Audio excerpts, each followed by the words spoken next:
like we all live in community together and we all get to do life together. And so that's like what makes it home. So I don't know exactly what it is that pulled me, but the people.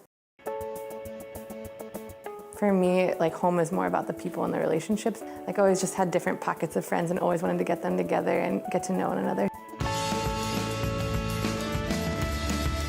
The problem is we just don't know one another. And so that's like why I really like our community, because it's just like getting to know people. So I'm Katy Dietz, and I grew up in Columbus, Ohio, and came to UC for college. Went to college of engineering, and then moved here to Walnut Hills right after college for 2 years. So while I was a student at UC, I was part of a group called the Navigators, and we had a partnership with a couple here in the neighborhood who had bought up some properties and were gutting and rehabbing them. So as college students, we would come on the weekends and work on the houses. Through that, I built relationships with the couple and also a few of the residents. And when I graduated, they asked if I would want to move in to one of the units and do some community style living. So Love Your Neighbor is just our community that we live in.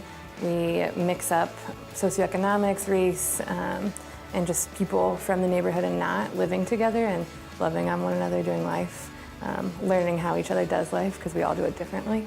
It's about 11 units, I think, and we all just live in them and do life together.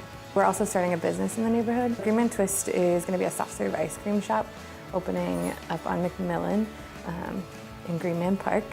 And the idea is pulling people together, so who doesn't love ice cream? We wanted to create a space where everyone could gather and enjoy a sweet treat. And we are employing high schoolers from the neighborhood as well as college students and mixing it up even educationally, background-wise, and really just getting to know one another.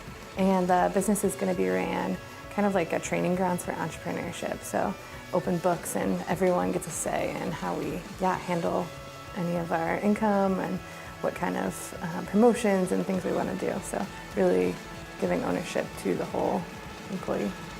I think Walnut Hills could go a bunch of different directions. And I think a lot of it has to do with community ownership versus like someone coming from the outside and like saying what it's going to be. I really obviously love the people that already live here or are committed to the neighborhood, grew up here, and learning from them. And so my hope is not to see that lost in the midst of people coming in, but rather just mixing it up and learning more from different perspectives of life.